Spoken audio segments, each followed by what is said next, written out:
Disclaimer: This podcast episode is not a substitute for medical advice.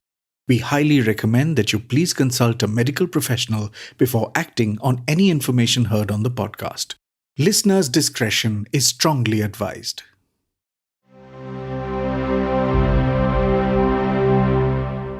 I don't know if men listen to this podcast at all, पर अगर वो सुनते हैं तो ये जो अभी डॉक्टर ने कहा ना, pain during intercourse, please be a little sensitive towards this. Don't make it about your frustration. Sometimes make it about her pain also. क्योंकि इसके साथ वो guilt जुड़ जाता है that my husband thinks I don't want to have sex.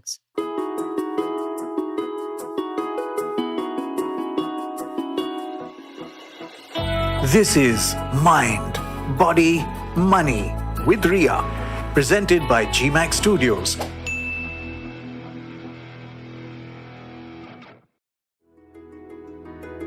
Mind body money with me Riya एक English podcast है जिसमें हम औरतों के मानसिक, शारीरिक और आर्थिक सेहत यानी कि मेंटल, फिजिकल और फाइनेंशियल फिटनेस की बात करते हैं। आपके पास भी अगर कोई सवाल हो आप लिख सकते हैं mindbodymoneypodcast@gmail.com पर। जवाब देंगे हमारे पैनल ऑफ एक्सपर्ट्स। पता है, एज अ वुमन मैं आपको बता सकती हूँ, आप इसको रिप्रोडक्टिव हेल्थ कहें, गायनिकोलॉजिकल हेल्थ कहें, सेक्सुअल हेल्थ कहें, ये हमारी मानसिक परिस्थिति, हमारा सेंस ऑफ वेल बीइंग, इस सब के साथ ऐसा जुड़ा है। इसकी सेंट्रलिटी हमारी जिंदगी में इतनी ज्यादा है। हमारी वाइटैलिटी, हमारी एंथुजियाज्म, हमारे जेस्ट फॉर लाइफ के साथ इतनी गहरे तरीके से जुड़ा है ये कि इस पर जितनी भी बात करें ना और इस पर जितनी रोशनी डालें कम है। विच इज़ वाई हमने जो बातचीत शुरू की थी डॉक्टर राहुल मंजंदा के साथ, एक बहुत ही सीनियर एंडोस्कोपिक गायनिक सर्जन, वो बात अब एक और एपिसोड में पार्ट 2 में लेकर मैं आ रही हूँ। और डॉक्टर से हमने बात की about the various kind of conditions. Part 1 में अगर आपने नहीं सुना है तो ज़रूर सुनिए। और वो हमें समझा रहे थे about the various common conditions that women have, जो उनकी गायनिकोलॉजिकल हेल्थ में आता है और कई बार कई औरतें इनको नज़रअंदाज कर देती हैं, जैसे कि PCOS है, यूट्राइन फाइब्रॉइड्स है, एंडोमेट्रियोसिस है, ओवेरियन सिस्ट्स वगैरह हैं। तो हम काफ़ी कुछ टर्मिनोलॉजी के साथ मतलब बात कर रहे थे, फिर हमने थोड़ा सा एक ब्रेक लिया, थोड़ा सा एक पॉज लिया। तो अभी डॉक्टर मंजंदा के साथ आगे इस बात को ले जाएंगे। But before we move ahead with doctor Rahul Manjanda and discussing some more terms, I would encourage you to definitely hear part 1 of this very special 2-part series on women's reproductive and sexual health. तो इसीलिए आज हम फिर वापस आते हैं doctor Rahul मंजंदा के साथ, जो हमारे बहुत ही हाईली क्वालिफाइड और हाईली एक्सपीरियंस्ड गेस्ट हैं, और बात जारी रखते हैं उनके साथ about female reproductive health, associations, psychological, medical, physical, physiological. Two more terms before I come to the big one. DNC. क्यों करते हैं, क्यों कराना चाहिए? बहुत रेजिस्टेंस होती है कई बार औरतों में कि नहीं कराना है. From what I understand, it's pretty simple and not something to be resisted and quite useful. Thank you, Ria, and it's nice to be back with you again. तो DNC जो है, DNC का बेसिक फुल फॉर्म होता है dilatation and curettage. तो बच्चेदानी का मुंह normally बंद होता है, जिसे हम सर्विक्स कहते हैं, एंड उसको डायलेट करके, क्यूरेटाज मतलब उसकी जो लाइनिंग है उसको निकालना, उसको हम DNC कहते हैं। अब इसको पुराने जमाने में ज्यादातर अबॉर्शंस के साथ यूज करते थे। जब अबॉर्शन होता था और या तो वो इनकम्प्लीट होता था या अबॉर्शन करना पड़ता था किसी कारणवश, तो उसको डायलेट करके प्रोडक्ट्स को अंदर क्यूरेट करके निकालना, इसको हम लोग ब्रॉड स्पेक्ट्रम DNC कहते थे। But DNC is much more than that. It is used for a lady who is bleeding heavily, who has irregular periods, who has any problem in the lining of the uterus, because of which she has symptoms, उसके लिए use करते हैं। मगर आज के जमाने में रिया, DNC is something which is old technique. You now have what is called a hysteroscope. So आप दूरबीन के साथ, जो हम minimally invasive surgery कह रहे थे, दूरबीन के साथ आंखों से, DNC is a blind procedure. आप लोग बिना देखे हम लोग क्यूरेट करते हैं यूट्रस के अंदर से। तो हम देख नहीं रहे हैं उसको। मगर जब हम hysteroscope से करते हैं, it's a telescope which has a camera at the end of it, and we put it inside the uterus. There are no cuts or anything, and पतला होता है, so again the trauma is much less. और हम आँखों से देख के उसका अंडर विजन या तो बायोप्सी लेते हैं या क्यूरेट करते हैं या प्रोडक्ट्स को निकालते हैं, तो इसमें आपके कॉम्प्लिकेशंस होने के चांसेस बहुत कम है, आपके डायग्नोसिस मिस होने के चांसेस बहुत कम है, और आप साथ में साथ ऑपरेट करके उसको ट्रीट कर सकते हैं। So you can avoid major surgery at times in a lady just by doing this new Hysteroscopy. procedure, which is called a hysteroscopy. Okay. So it's much more precise Yes, and focused. precise Got it. and under vision, Right. Not blind. DNC, हाँ. not blind. आप hysterectomy के बारे में बहुत talks भी देते हैं, बहुत लिख भी चुके हैं। जी, बताइए जरा your journey, what is hysterectomy, पहले उनके वो समझा दीजिए जो नहीं जानते हैं, और why have you focused so much attention on this? actually, what we talked about hysteroscopy will avoid a lot of hysterectomies. Now, hysterectomy in the plain, simple language is removal of the uterus. जी, Okay. जी. अब उसको आप total hysterectomy कर सकते हैं जिसमें ovaries और ट्यूब्स भी निकाली जाती हैं, या सिर्फ uterus. There should be a good indication for doing a hysterectomy, and it is done generally once the person who needs it has completed their family. Having said that, that is not a prerequisite. यानी कि आप उनमें भी कर सकते हैं, ladies में जिनमें फैमिली कंप्लीट नहीं हुई होती है, अगर उनकी प्रॉब्लम इतनी बड़ी है कि उनकी जान को खतरा हो या उनकी प्रॉब्लम का और कोई इलाज नहीं है, तो आप उसके लिए नहीं वेट करेंगे, उनकी फैमिली कंप्लीट हो जाती है। So you will then treat it if it's required with a hysterectomy. मगर हिस्टेरेक्टमी की कोई रीजन होना चाहिए निकालने का, जी, ऐसे नहीं निकाला जा सकता। और जो हिस्टेरोस्कोपी मैंने आपको बोला, वो अवॉइड कर सकता है हिस्टेरेक्टमीज को, क्योंकि आप उसके यूट्रस की लाइनिंग में जो प्रॉब्लम है, बिना यूट्रस निकाले अगर आप ठीक कर देते हैं, तो आपको यूट्रस हिस्टेरेक्टमी निकालने की की जरूरत जरूरत है। बिल्कुल। तो ये बहुत ही अच्छी टेक्निक है, और हिस्टेरेक्टमी इसलिए, और आजकल हिस्टेरेक्टमी भी मिनिमली इन्वेजिव सर्जरी, मैं आज ही किसी की ऑपरेशन करके आया हूँ, लेडी की इनकी जरूरत थी और हमने रोबोटिक सर्जरी की, and inshallah probably we will be able to discharge her tomorrow. So they stay in for not more than 24 hours, and they go home walking themselves. So it's much less traumatic and much nicer for the lady. मगर ये जरूर है, मेरी mother बोलती थी कि जो rest मिलता है लेडी को वो हॉस्पिटल में मिलता है, तो अगर आप जल्दी छुट्टी कर दें, घर जाते ही शुरू हो जाती है काम पे, तो ये थोड़ा सा हमारे देश में थोड़ा सा प्रॉब्लमेटिक है, जो मैं लेडीज के तरफ से सोचता हूँ। बट हाँ, अदरवाइज डेफिनेटली उनका पेन और recovery is much faster with this type of हमारे देश में तो साइन ऑफ अफेक्शन इज तुम्हारे हाथ का खाना नहीं खाया, आज जरा खिला दो। अरे अभी तो हॉस्पिटल से निकली है, तुम्हारे हाथ का खाना क्या, आप बना के खिलाओ ना। बिल्कुल बिल्कुल बिल्कुल। Coming to some slightly different things like pelvic inflammation or genital tract infections. What are they? How do we recognize them? One of the more common diseases that we see in our outpatient clinic, her lady को होता है, you will have a pelvic inflammation at some point of time, especially the ones who are in the reproductive age group, क्योंकि intercourse से होता है। अगर आपको urine infection हो तो उससे जा सकता है, या वजाइनल से आपको यूरिन इन्फेक्शन हो सकता है, ये बहुत कॉमन है। अब इनके सिम्टम्स क्या होते हैं? पेल्विक पेन होता है आपको फीवर हो सकता है, आपको डिस्चार्ज हो सकता है, डिस्चार्ज जो है फाउल स्मेलिंग हो सकता है, आपको पेन ऑन इंटरकोर्स हो सकता है, आपको पेन ऑन पासिंग यूरिन हो सकता है, क्या कहते हैं वजाइनल और बल्बर एरिया में रैशेस हो सकते हैं।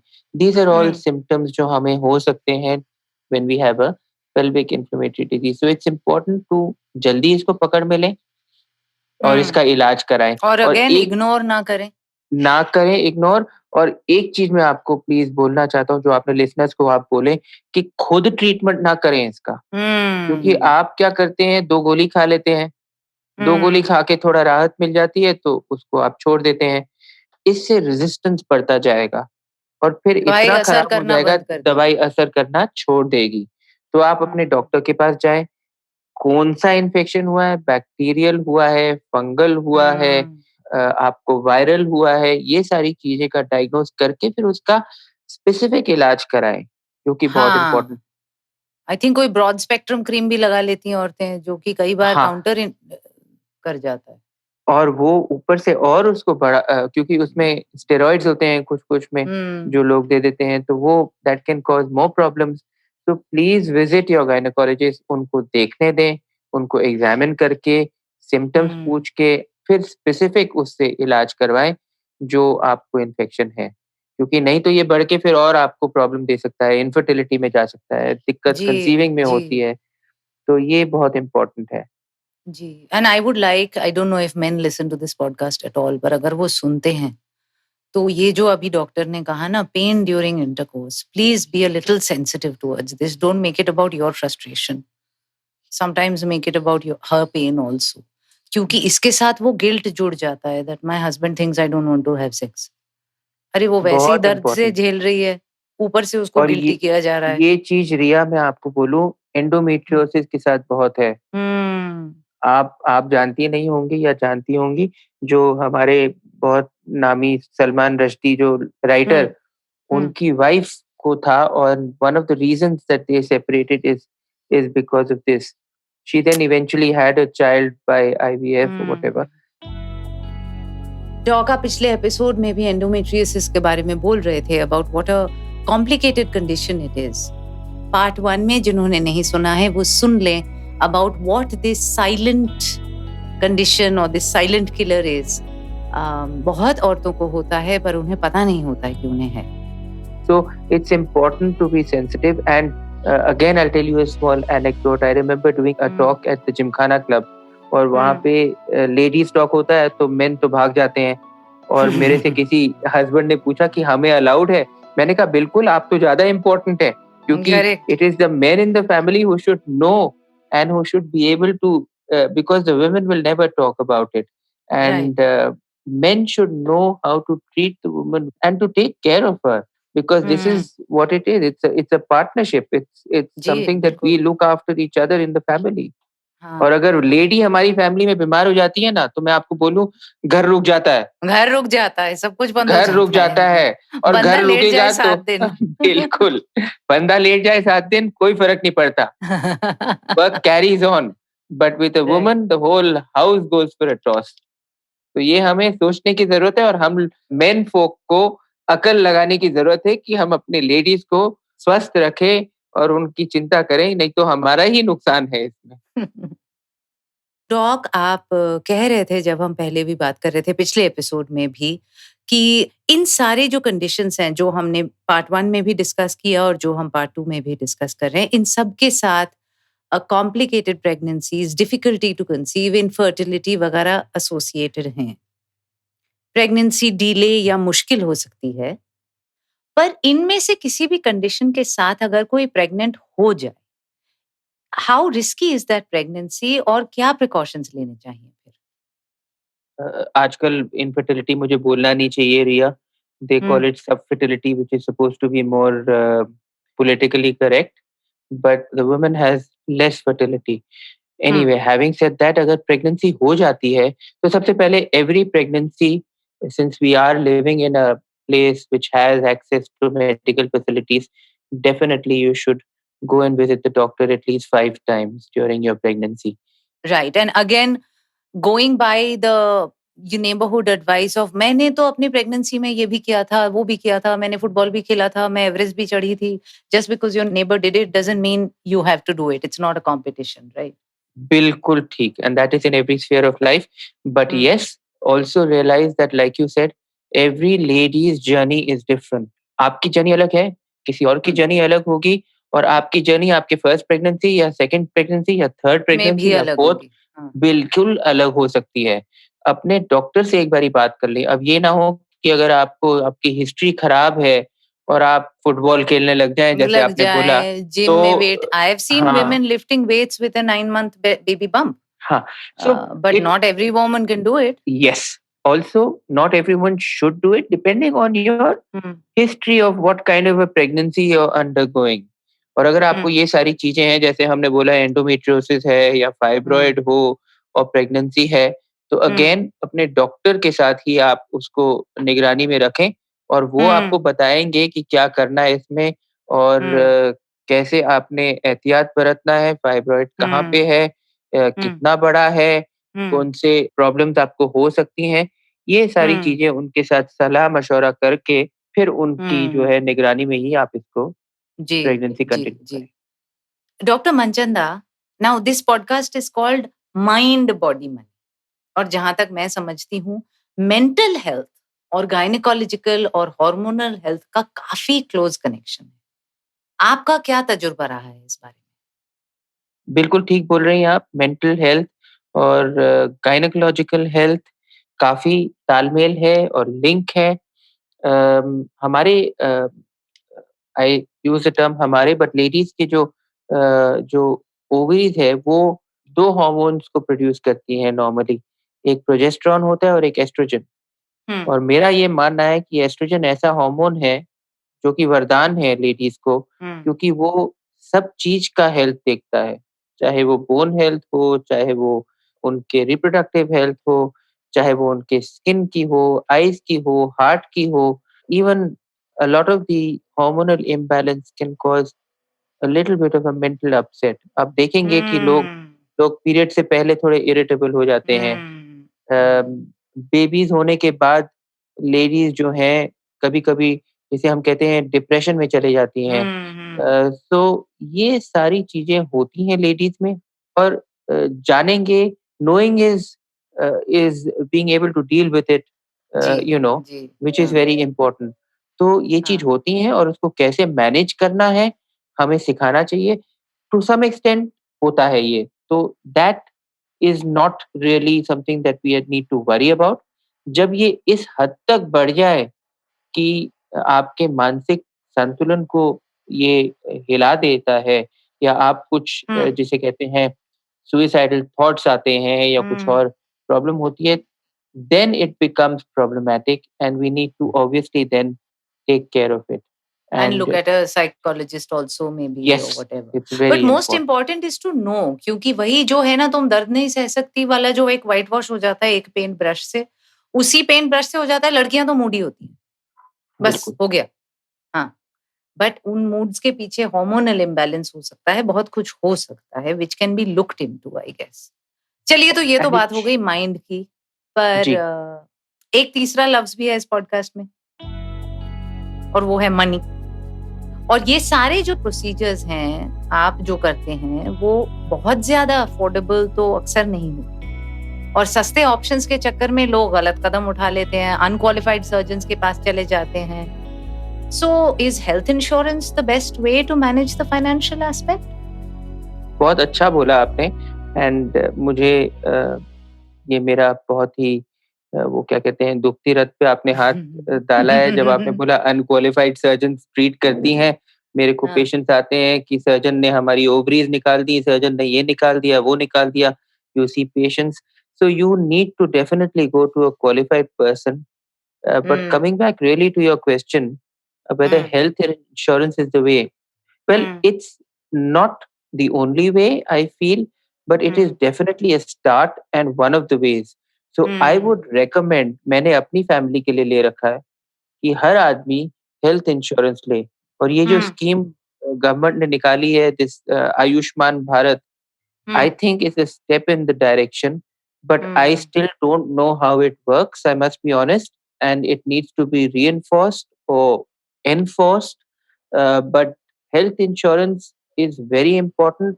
हमें ये समझने की ज़रूरत है कि कभी ना कभी हमारी लाइफ में हमें बीमारी ज़रूर लगेगी और हुँ। आज के दौर में जो और पिछले मेडिसिन 2 है साल ने तो हमें सिखा दिया कि यू बिल्कुल कांट टेक और health for granted. For granted बिल्कुल नहीं और आज के दौर में जो है कॉस्टली है मेडिसिन। दो हमारे हुँ, देश में बाकी देश के बजाय we are much less hmm, expensive but it is hmm, still costly and for an average person to have test done और to be admitted and hmm. To be looked after is very difficult and it's not easy. पर एक बात है, जिन औरतों को इनमें से कोई भी कंडीशन है, उन्हें तो इंश्योरर्स मना कर देंगे कवर करने से प्री एक्जिस्टिंग कंडीशन Mhm. बोल के। Now isn't that unfair? Pre existing conditions के बावजूद इंश्योरेंस कवर मिलना, जैसे ओबामा केयर्स में है, या ओपीडी कवर नहीं करता इंश्योरेंस. यू नो देयर और so much of this treatment which is out patient, और फिर इंश्योरर मना कर देता है कि आप एडमिट नहीं हुए थे इसीलिए आपको हम कवर नहीं करेंगे. अब इसमें कोई बदलाव आ रहा है? Since you are in the heart of all this, do you see any changes happening? बिल्कुल, और एक थर्ड थिंग है कि जो एल्डरली है, उनको हाँ, इंश्योरेंस मिलना नामुमकिन है। नामुमकिन है. और अगर आपके पास कोई नहीं हो रिलेटिव जो यंग हो, तो आप हाँ, भूल जाइए, आपको कवर नहीं मिलेगा, आपको कोई सही नहीं में. देगा, और या तो आपका प्रीमियम इतना बड़ा होगा कि आप उसको अफोर्ड नहीं कर सकते हैं। एग्जैक्टली. तो जिनको बट जरूरत है, जिनके प्री एग्जिस्टिंग कंडीशंस बिल्कुल, हैं, जो बुजुर्ग हैं, बीमार हैं, उनको ही नहीं मिल रहा कवर. बिल्कुल ठीक। बट थोड़ा बदलाव ज़रूर आ रहा है। कुछ कंपनीज़ हैं जो हमें ओपीडी कवर दे रही हैं, आउट पेशेंट प्रोसीजर का कवर दे रहे हैं। कुछ ऐसे भी हैं जो हमें डिलीवरीज़ का पैसा दे रही हैं, जो कि नहीं राइट. मिलता था। अच्छा. बट बहुत चेंजेस की ज़रूरत है। हम्म. उनको इंश्योरेंस कंपनीज़ को बैठने की ज़रूरत है हेल्थ केयर प्रोवाइडर्स के साथ और पेशेंट्स के साथ, और एक अच्छा-सा कोई सिस्टम बनाए जिसमें देखिए, इंश्योरेंस कंपनी को पैसा तो बनाना है, पर थोड़ा दिस इज़ कॉन्शियस भी. सिंपल। बट थोड़ा कॉन्शियस ज़रूर हो कि जो है विन-विन सिचुएशन सबके लिए हो, खासकर हेल्थ में। और जैसे आपने बोला हम्म. पैंडेमिक में, हमने बोला कि ये कोई नहीं बचेगा, it is not going to excuse anybody, everybody hmm. Is can get it or will get unwell or can get unwell, and the disease doesn't look whether you're rich or you're poor Poor. or hmm. you're from any caste or religion. It is hmm. there to get you, and you have to be careful and get your insurances. और जो आपकी normal बीमारियां हैं वो pandemic में रुकती नहीं है, वो ऊपर हाँ, से हैं, वो करेक्ट. चलती वो तो रहेंगी। है ही. हाँ. वो तो है ही, वो आपने उसको लापरवाही नहीं करनी है।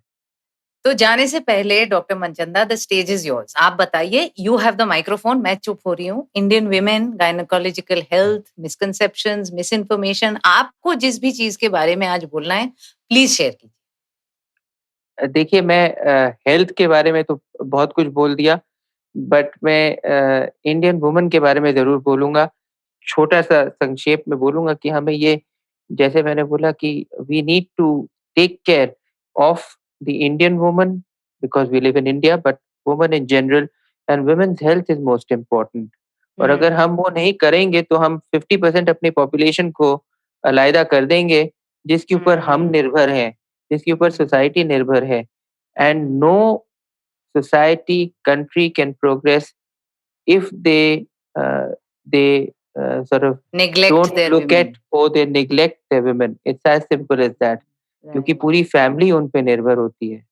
तो लुक आफ्टर द वुमन। एक चीज हमने नहीं बात की, वो कैंसर सर्विक्स पे है, वो इम्पोर्टेंट है। जी, वैक्सीनेशन बताइए. होना चाहिए, वो हाँ बहुत जी. इम्पोर्टेंट है हाँ. वुमेन के लिए। तो अपनी सर्वाइकल कैंसर की वैक्सीनेशन अवेलेबल है अब, बिल्कुल है ना? अवेलेबल है और देनी चाहिए अपने बच्चों को जो 10th से ज़्यादा है, जो अपने गर्ल्स हैं 10 से ज़्यादा और 40 की उम्र तक, ये हम्म. आपको प्रोटेक्ट करेगी ऑलमोस्ट 99% तक। और इसका मेरा मानना है इरेडिकेशन कर सकते हैं, जैसे स्मॉल पॉक्स का इरेडिकेशन किया जी, हमने, तो जी, अगर जी. गवर्नमेंट में ये अवेलेबल होना चाहिए under the immunisation programme, it should be given to every girl child.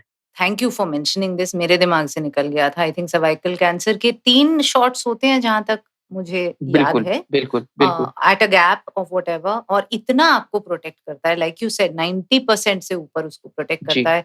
और बहुत औरतें नहीं लेती हैं, जिनको पता भी नहीं है कि वो ले सकती हैं.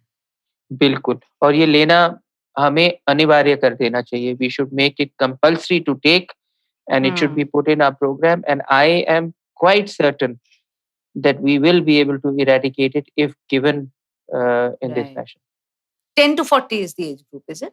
10 to 40 is the age group, and if we don't give it, the current figures are that every 7 minutes, one lady in our country is dying, 7 minutes to 8 minutes is dying from cancer cervix. Oh, very very important. Thank you for bringing it up. That's why I wanted to give you the microphone. मुझे पता था आप बहुत valuable कुछ बोलोगे जो मेरे दिमाग में नहीं आया. Thank you so much, Dr. Manchanda. I am so privileged to have hosted you on Mind Body Mind. Thank you, Ria, and keep doing what you're doing. And we are so happy to see all that you're doing. Thank you very much for doing this program. And I thank you on behalf of all the women of our country and the world. Thank you for having me. You're most welcome, and I will want you to say my closing line. So do value everybody, especially the women, your mind, body, and money.